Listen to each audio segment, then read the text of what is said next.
Ano ang kanyang kalagayan? Ah, Maayos na ang kanyang lagay sapagkat nalapatan ko na siya ng lunas.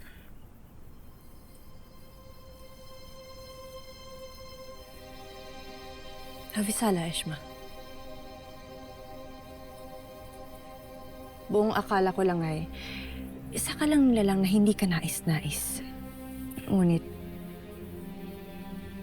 Yun lamang ay dahil nais kong siguraduhin na ligtas ang kalagayan ng aking mga kabiyak.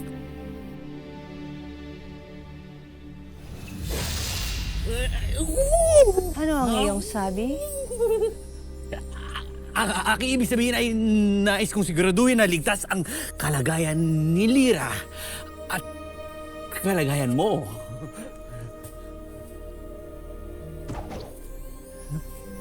Mabuti.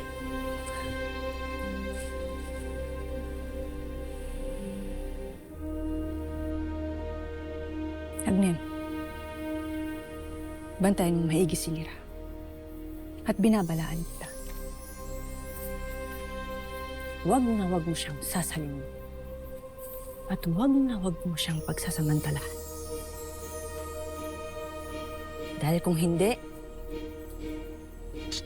ako mismo ang magpaparusa sa'yo. At hindi mo yan magugustuhan. Ako mismo ang magpuputol sa iyong kinabukasan. Tayo ba'y nagkakaintindihan na niya? Mainam.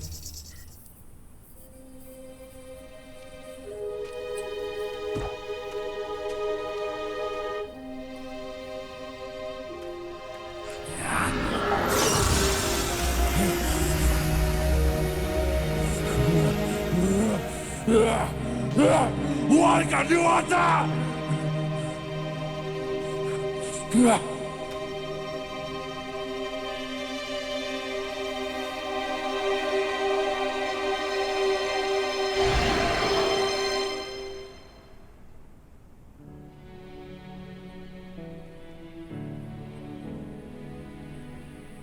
Di katulad ni Lyra na may gininto ang puso.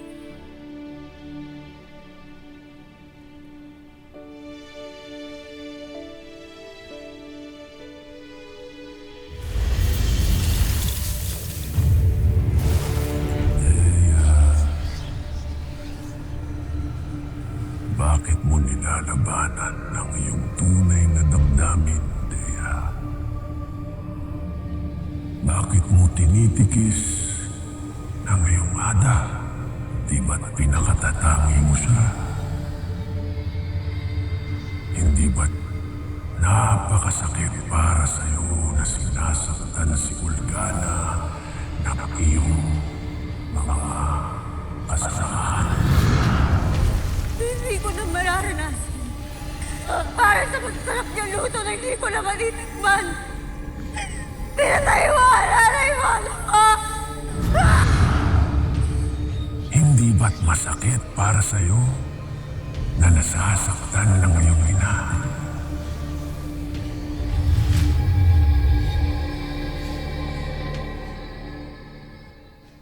Dea.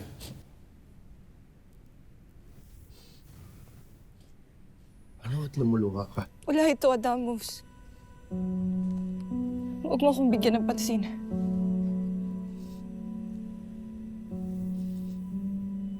Nais kitang purihin sa ipinakita mong katatagan sa harap ng iyong magulang, Dea. Lalo na sa ginawa ni Terra sa iyong ada.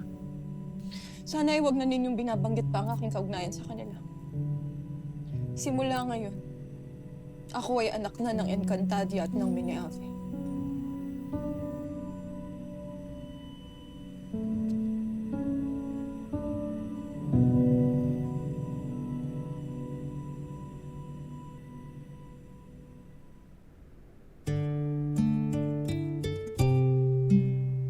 Dea.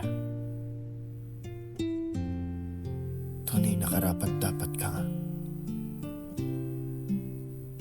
Hindi lang bilang isang sangring pangdangal, kung hindi bilang isang tagapangalaga ng brilyante ng hangin. May kalayahan kang mag-isip katulad ng hangin. Banayad. Ngunit malakas.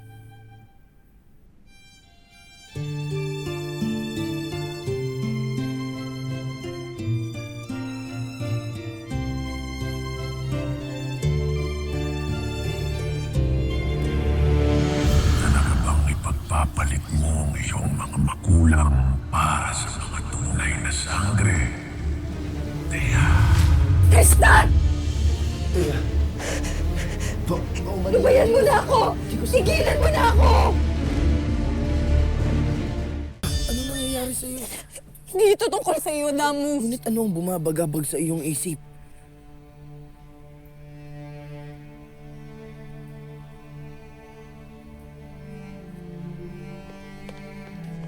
Adamos!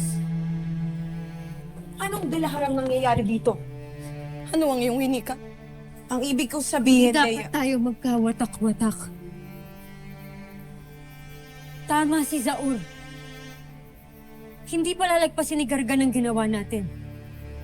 Siguradong gaganti siya sa atin. Siyang tunay, Tera. Sa halip na delahar ang inyong inuuna ay bakit hindi na lamang tayo mag-isip ng paraan para sa mga susunod nating gagawin? Adamus, tungkulin muna bago pag-ibig.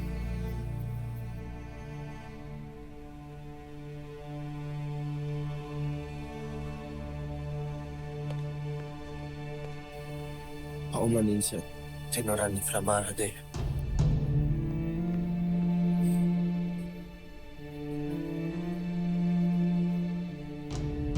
Pag-usapan natin ito ng maayos.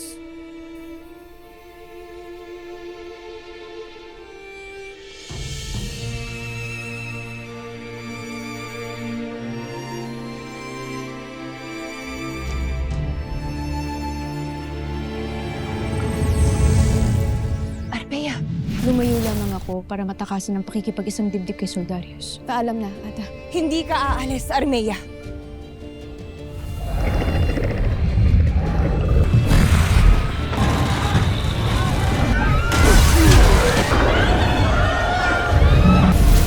Mga stading pasneya. nais ninyo akong kalabanin! Thea, hindi mo kapanalig ang mga sangre. Hindi ka tunay na dugong sangre.